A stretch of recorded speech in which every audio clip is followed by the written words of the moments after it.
Naririnig ko ang matinis na tunog ng mga kubyertos na nagbabanggaan sa mga plato, ang masigabong tawanan, at ang matamis na melodya ng banda mula sa labas. Dito sa kusina, ang bawat hininga ko ay may kasamang singaw mula sa kumukulong sabaw at amoy ng mantikang nagpiprito. Ang sahig ay madulas, ang hangin ay mabigat, at ang mga ingay ng paghahanda ay nakakabingi. Sa labas ng pintong ito, naroroon ang aking pamilya, nagdiriwang sa kasal ng aking kapatid, Marco. Pero narito ako, nakaupo sa isang maliit na mesang halos natabunan ng mga ginamit na baso at maruruming kagamitan. Ako, na dapat ay nasa harap, kasama nila, ay itinago sa sulok na ito, na para bang isa akong kahihiyan. Pero bawat segundo ng kahihiyang ito ay hindi nasasayang. Sa bawat dampi ng init sa aking pisngi, bawat amoy na sumasagi sa aking ilong, at bawat tunog ng kanilang pagdiriwang na umaabot sa akin, unti-unting nabubuo sa aking isipan ang isang matamis na plano. Wala silang kaalam-alam kung gaano nila ako minamaliit. At mamaya, sa pinaka-hindi inaasahang sandali, mapagtatanto nila ang isang katotohanan na magpapabago sa lahat. Hindi ako ang babaeng itinago nila. Ako ang babaeng magbubunyag ng isang bagay na sisira sa kanilang perpektong gabi. Ako si Sofia, at para sa marami, ang buhay ko ay perpekto. Biniyayaan ako ng gandang hinahangaan, may mahaba at makintab na itim na buhok na laging umaalpas sa aking balikat, matangkad na tindig, at isang ngiting kahit papaano ay nakakapagpagaan ng loob ng mga nakakakita. Mula pagkabata, madalas akong mapuri sa aking itsura. Pero sa aming pamilya, ang aking kagandahan ay tila isang balakid, o di kaya ay isang limitasyon. Palagi akong ikinukumpara kay Marco, ang nakatatanda kong kapatid. Si Marco ang utak, ang lider, ang pag-asa ng pamilya. Ako naman, ang maganda, na ang tanging layunin lang daw sa buhay ay makahanap ng mayamang mapapangasawa at maging isang may bahay. Ang totoo, malalim ang aking ambisyon. Hindi ito nakikita sa panlabas na anyo. Nag-aral ako ng architecture, isang kurso na pumukaw sa aking pagmamahal sa paglikha, sa mga istruktura, at sa pagbuo ng mga pangarap mula sa wala. Habang abala ang pamilya ko sa pagsuporta sa karera ni Marco sa isang malaking korporasyon, tahimik akong nagtrabaho. Nag-ipon ako ng maaga, at sa bawat singko na aking naitabi, naramdaman ko ang kalayaan. Nagsimula ako sa maliliit na investment, isang maliit na lupain dito, isang lumang bahay doon. Ang aking mga magulang, lalo na si Mama, ay laging nagtatanong kung bakit hindi pa ako nag-aasawa. Sayang ang ganda mo, Sofia. Hindi ka na bumabata, madalas niyang banggitin na parang ang aking halaga ay nakasalalay sa aking status ng pag-aasawa. Ngiti lang ang isinasagot ko, at sa loob-loob ko, gumugulong ang aking mga mata. Hindi nila alam, o marahil, hindi lang nila pinansin, na bawat sentimong kinita ko ay inilaan ko sa pagpapalago ng aking negosyo. Ang aking pangarap ay magkaroon ng sarili kong events venue, isang lugar na magiging saksi sa mga pangarap ng iba, sa mga selebrasyon ng buhay, sa mga simula ng mga bagong kabanata. Ito ang aking Paraiso Events Place. Pinangalanan ko ito ng ganoon dahil gusto kong maramdaman ng bawat pumupunta dito ang kapayapaan at ang ganda ng isang paraiso. Ako mismo ang nagdisenyo ng bawat sulok, ang pumili ng bawat chandelier, ang nagplano ng bawat hardin. Ito ang aking obra maestra, ang aking simbolo ng tagumpay na itinago ko sa mata ng mundo, lalo na sa aking pamilya. Hindi ko akalain na ang Paraiso Events Place ang magiging sentro ng isang bangungot na magbabago ng lahat ng aming relasyon. Hindi ko inasahan na ang aking lihim na tagumpay ang magiging sandata ko sa pagharap sa mga taong minamaliit ako. Ang unang balibalita ng kasal ni Marco ay nagdulot ng halo-halong emosyon sa akin. Masaya ako para sa kanya, syempre. Si Katrina, ang fiancé niya, ay isang babaeng may matangkad at balingkinitang katawan, laging nakasuot ng mga damit na nagpapakita ng kanyang pagiging klase. Sa unang tingin, mukha siyang mabait, pero sa likod ng kanyang matatamis na ngiti ay mayroong kakaibang lamig sa kanyang mga mata. Sa tuwing mapupuri ako ng ibang tao, mapapansin ko ang bahagyang pagdaan ng inggit sa kanyang mukha. Palagi siyang nagpapanggap na sobrang interesado sa akin. Kamusta ka, Sofia? Ano ang bago sa buhay mo? Pero ang kanyang boses ay tila may halong panunukso, na parang sinasabi niya na wala namang bago sa akin. Ang aking ina, na matagal nang nangangarap ng isang sosyal na manugang, ay halos hindi na maipinta ang ngiti sa kanyang labi sa tuwing kasama si Katrina.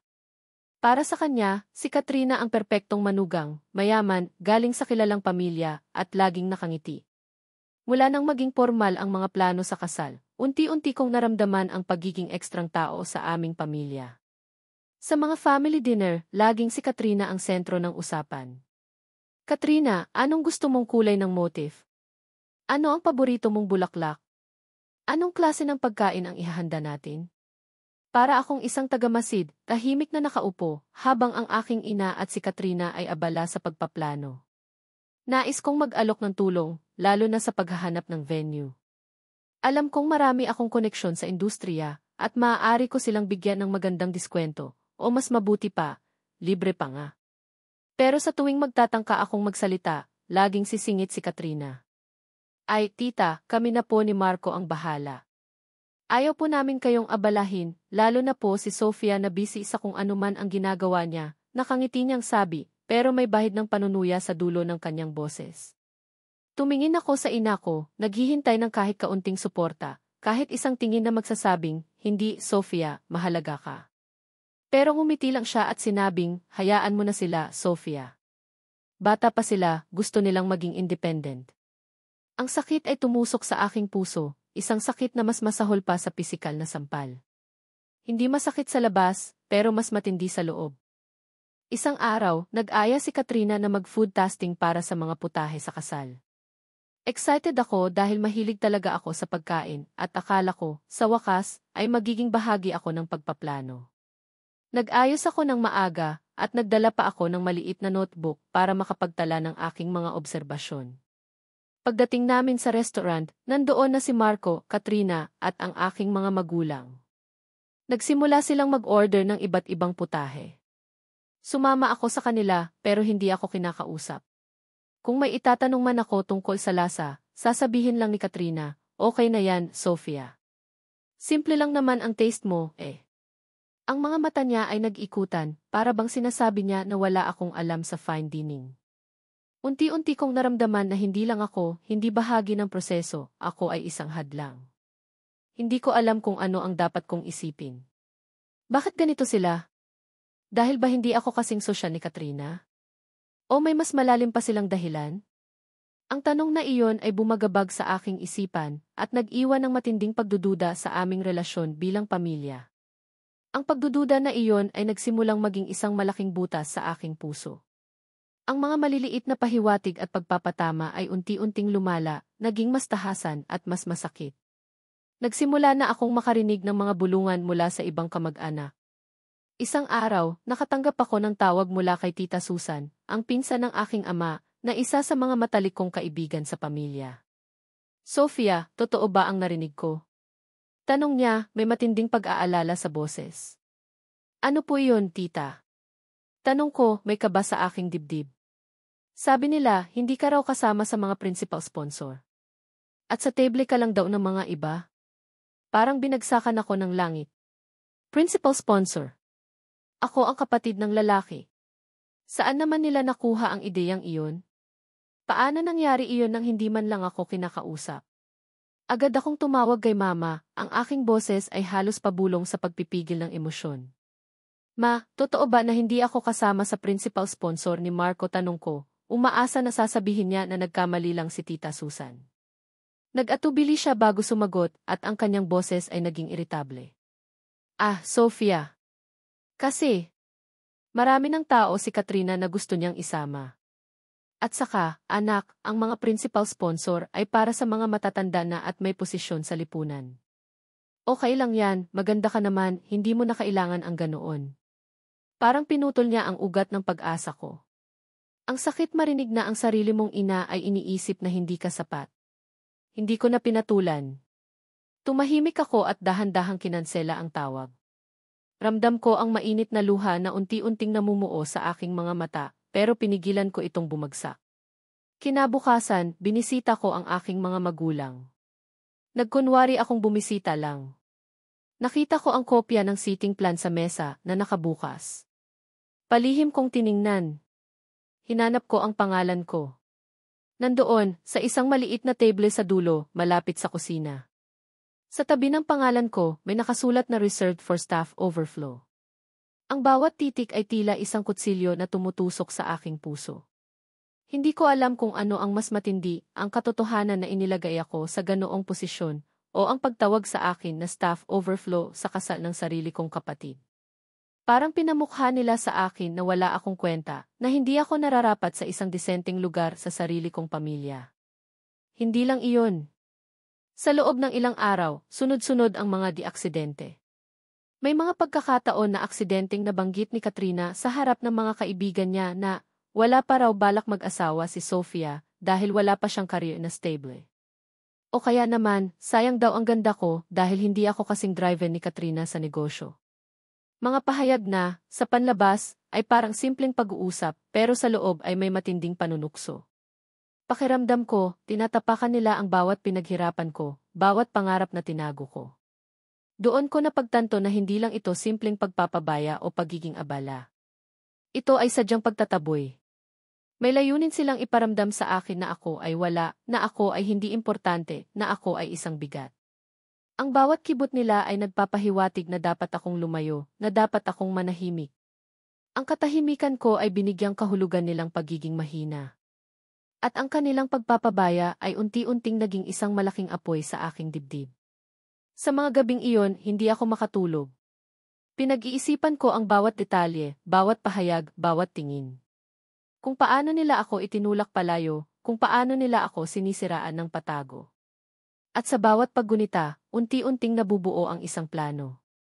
Hindi ko alam kung paano, pero kailangan kong gumanti.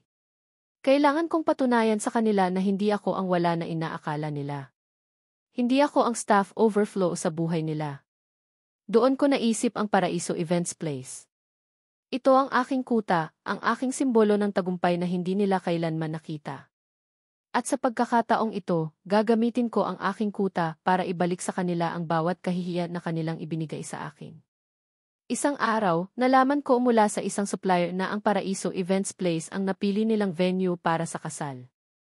At ang mas nakakagulat, nakakuha sila ng special discount mula sa manager ko nang hindi man lang ako kinukonsulta. Ang malalim na galit na kumukulo sa akin ay naging isang matinding determinasyon. Ito na ang huling patak sa baso. Hindi na ako papayag na tapakan pa nila ang aking pagkatao. Ang tensyon sa pamilya ay parang isang bagyo na unti-unting papalapit. Ilang araw bago ang kasal, sinubukan kong lumayo sa kanila. Ayokong maramdaman ang bawat pagdududa sa kanilang mga tingin, ang bawat panunuya sa kanilang mga salita. Pero hindi ko maiwasan. Sa tuwing makikita ko si Katrina na nakasuot ng kanyang mamahaling singsing, o maririnig ang aking ina na pinupuri ang kanyang pagiging ideal wife, naramdaman ko ang pag-init ng aking dugo. Isang hapon, nakita ko ang aking ina na may hawak na invitation card. May listahan sa likod ng mga pangalan ng guests per table. Sinubukan kong silipin. Nakita ko ang pangalan ko sa table 15. Nandoon ang mga pangalan ng malalayong kamag-anak at mga kaibigan ng pamilya na bihira ko makita. Ang table 15 ay nasa likod ng ballroom, malapit sa service area. Pero ang mas masakit, sa table 1 na dapat ay para sa malalapit na pamilya, nandoon ang mga pangalan ng mga kaibigan ni Katrina at ilang malalayong pinsan niya na mayaman. Para akong tinapunan ng malamig na tubig. Hindi lang ako itinulak palayo, tuluyan na nila akong pinagkaitan ng lugar sa sarili kong pamilya. Kinabukasan, nakita ko si Katrina at ang aking ina na abala sa pag-finalize ng mga detalye sa venue. Narinig ko ang kanilang usapan. Ang ganda talaga ng Paraiso Events Place, Mama, sabi ni Katrina. Sobrang sosyal at ang klase ng dating. Salamat at malaki ang discount na nakuha natin. Akalain mo, ang laki pala ng venue na to, perfect talaga para sa kasal natin. Nga, anak, sagot ni Mama. Salamat at nahanap mo to, hindi ko akalain na may ganyan palang venue dito. Ang sabi nga ng pinsan ko, ang laki ng nagastos nyo para sa discount na iyan.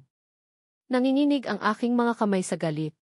Hindi nila alam na ang discount na iyon ay galing sa aking bulsa, dahil ang manager ko, na matagal nang kasama ko, ay nagbigay ng discount para sa kapatid ng boss, nang hindi alam na ako ang boss. Ang bawat salita nila ay nagdagdag ng gasolina sa apoy ng aking galit. Doon ko napagtanto na hindi na ito tungkol sa simpleng inggit. Ito ay tungkol sa kanilang pagtingin sa akin na mas mababa, na walang alam na hindi kailanman magiging matagumpay. Ang bawat pagkakataon ay ginamit nila para pabababain ang aking halaga. Pero sa kanilang pagmaliit sa akin, hindi nila napansin ang kapangyarihan na tahimik kong itinayo. Nagsimula akong magplano ng mas detalyado. Bawat galaw ko ay pinag-iisipan ko ng mabuti. Nag-check ako ng mga kontrata, nag-review ng mga schedule ng staff, at nakipag-ugnayan sa manager ko ng palihim.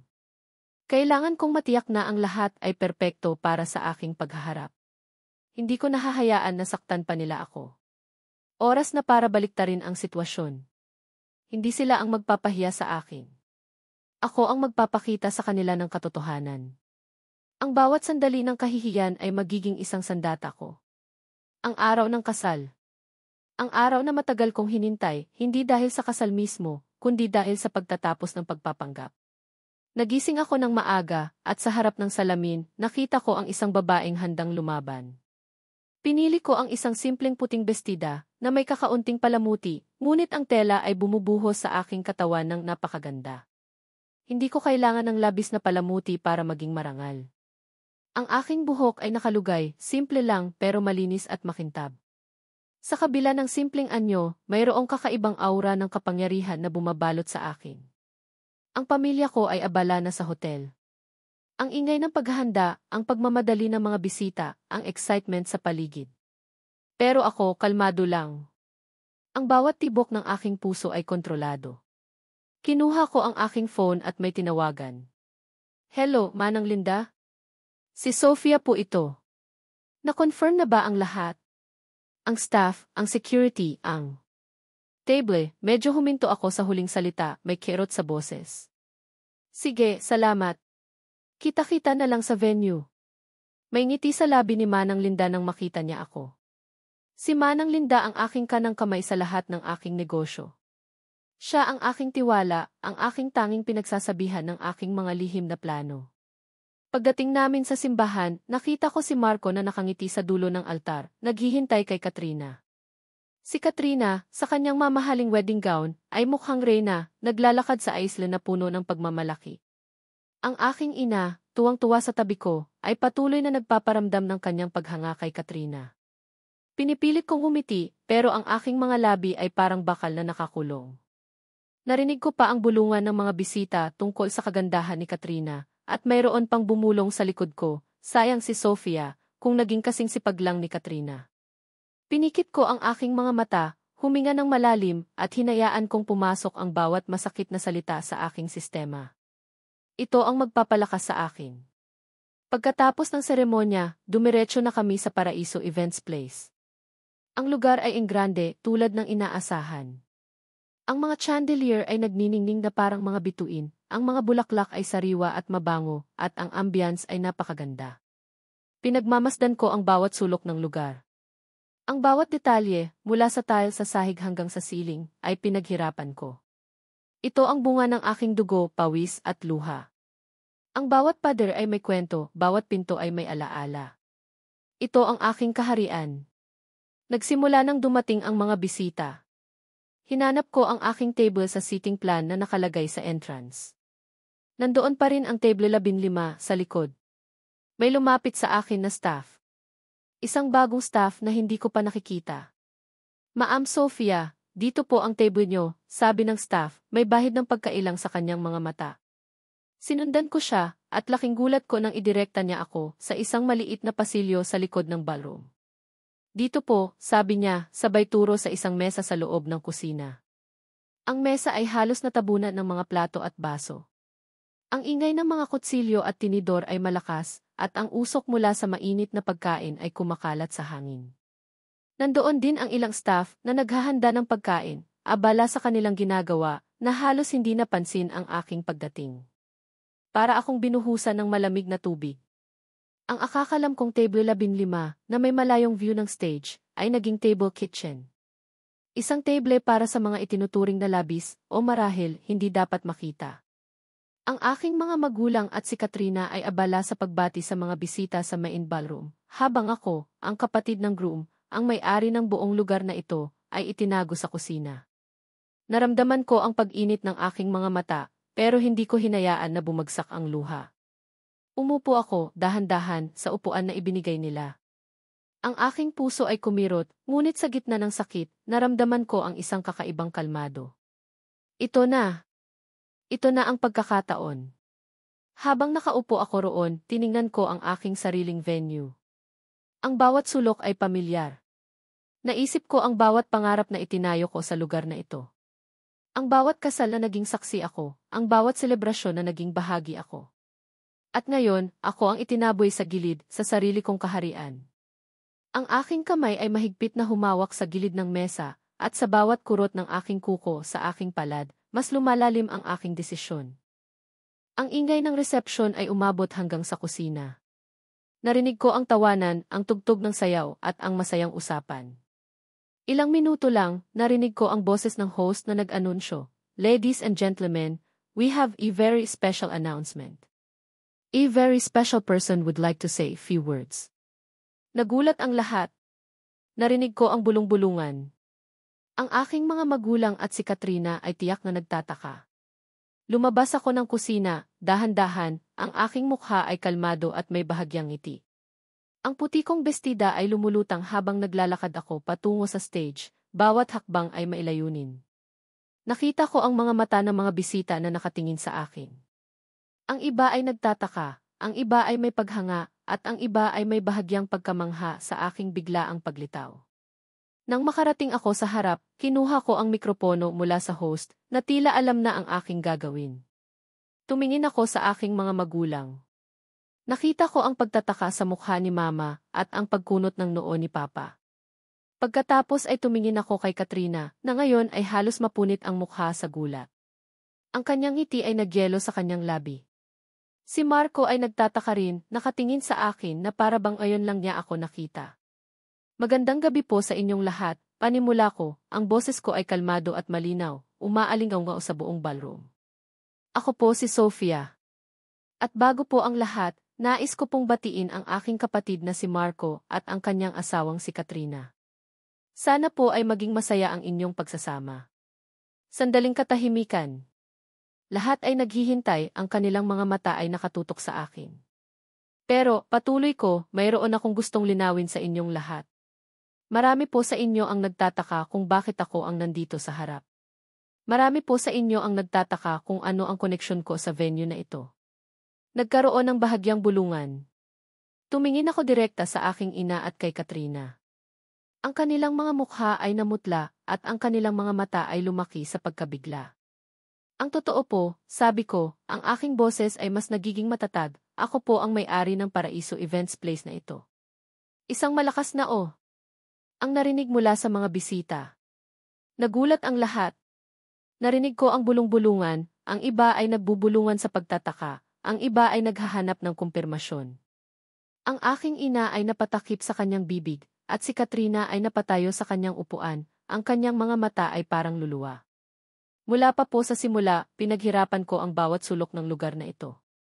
Bawat detalye, bawat disenyo, ay galing po sa aking dugo at pawis. Patuloy ko, ang boses ko ay unti-unting lumalakas, na parang isang huni na nagiging sigaw. Marami po sa inyo ang nakakaalam na hindi ako ang paborito sa aming pamilya. Hindi ako ang matalino, hindi ako ang atletiko. Ako po ay yung maganda lang, yung dapat lang mag-asawa ng mayaman. Ayaw po nilang maniwala sa aking ambisyon, sa aking mga pangarap. May ilang bisita na nakita kong tumango-tango, tila naiintindihan ang aking sinasabi. Nakita ko ang ilan na nagbubulungan at ang iba ay tumitingin kina Mama at Katrina ng may pagdududa. Kaya po, sa araw na ito, sa kasal ng aking kapatid, ninais ko pong ipakita sa inyo ang bunga ng aking paghihirap. Ang venue na ito na pinili nyo ay akin. At hindi lang iyan. Tumingin ako sa direksyon ng kusina na tila may malalim na ibig sabihin. Sa kabila po ng aking kontribusyon at sa kabila po ng katotohanan na ako ang may-ari ng lugar na ito, pinaupo po ako sa kusina kanina. Doon po, sa tabi ng lababo, kasama ang mga staff. Hindi po ako naging bahagi ng main celebration, kahit na ako po ang kapatid ng groom, kahit na ako po ang nagmamay-ari ng lugar na ito. Ang bulong-bulungan ay naging mas malakas at ngayon ay halong galit na ito para sa aking pamilya. Ang mga bisita ay nagtataka. Si Marco ay tumayo, nais magsalita, Pero pinigilan siya ni Katrina, na halos hindi na makahinga sa gulat at kahihiyan. Ang aking ina ay bumulong sa aking ama, na ngayon ay tila naiintindihan na ang lahat, at ang kanyang mukha ay namutla. Hindi ko po ito ginagawa para maghiganti, sabi ko, ang boses ko ay nanginginig sa emosyon, ginagawa ko po ito para sa katotohanan. Para po sa dignidad. Hindi po ako ang wala na akala nyo. At hindi po ako ang staff overflow sa sarili kong buhay. Ang bawat isa sa atin ay may karapatan sa paggalang, lalo na mula sa sarili nating pamilya. Huminga ako ng malalim at ang aking mga mata ay nakatitig ng diretsyo kina Katrina at sa aking ina. At bilang may-ari ng venue na ito, dagdag ko, ang boses ko ay nagkaroon ng otoridad na hindi nila kailanman narinig, may karapatan po akong magdesisyon. Kaya po, sa abiso ng lahat, ang kasal po ay magtatapos sa loob ng 30 minuto. Ang lahat po ng bayarin sa venue ay hindi libre. Ipapadala ko po ang bill sa inyo bukas, nang may kasamang interes. Ang gulat sa mukha ni Katrina ay walang kapantay. Ang kanyang ngiti ay biglang nawala at ang kanyang mukha ay namutla na para bang nakakita siya ng multo. Ang aking ina ay halos himatayin sa kanyang upuan. Si Marco ay nagulantang, hindi alam ang sasabihin, ang kanyang panga ay nakababa. Ang mga bisita ay tahimik, nanonood ng drama, ang kanilang mga mata ay nagpalipat-lipat sa amin. Ibinaba ko ang mikropono ng dahan-dahan na parang naghuhulog ng isang pinal na desisyon. Lumingon ako at naglakad pabalik sa kusina na para bang walang nangyari. Ang mga staff na nakasaksi sa lahat ay nakangiti sa akin, ang kanilang mga mata ay puno ng paghanga. Naramdaman ko ang isang malalim na paghinga ng ginhawa. Ito na. Ito ang naging katarungan. Ang bawat taon ng pagmaliit, bawat sakit, ay nabayaran sa isang iglap. Ang natitirang bahagi ng kasal ay naging tahimik at awkward. Ang musika ay humina at ang mga bisita ay nagsimulang magpaalam ng mabilis, ang iba ay nagbubulungan habang papalabas. Ang aking mga magulang at si Katrina ay nagtatangkang kumausap sa akin pero umiiwas ako. Hindi na nila kayang tumingin sa akin ng diretsyo. Ang ngiti ni Katrina ay tuluyang nawala, napalitan ng galit at kahihiyan at nakita ko siyang pabulong na nakikipagtalo kay Marco. Si Marco, sa kabilang banda, ay tila nalulumbay at nagtataka sa nangyari, ang kanyang mukha ay puno ng pag-iisip. Nakita ko ang pagod sa kanyang mga mata, isang pagod na dulot ng kanilang sariling pagkakamali. Pagkaalis ng huling bisita, iniwan ko na ang aking pamilya sa gitna ng ballroom. Iniwan ko sila sa venue na akin, na bigla ay naging simbolo ng kanilang kamalian at pagkakamali. Kinabukasan, tumawag sa akin si Mama. Ang boses niya ay nanginginig, hindi na ang boses ng dating nagmamalaki. Sofia, bakit mo ginawa iyon? Hindi mo ba kami mahal? Hindi mo ba naisip ang kahihiyan na dinanas namin? Tanong niya, umiiyak. Ma, mahal ko kayo, sagot ko, ang aking boses ay kalmado ngunit matatag, pero hindi ko kayang tanggapin ang pagtrato ninyo sa akin. Kailangan kong ipagtanggol ang sarili ko.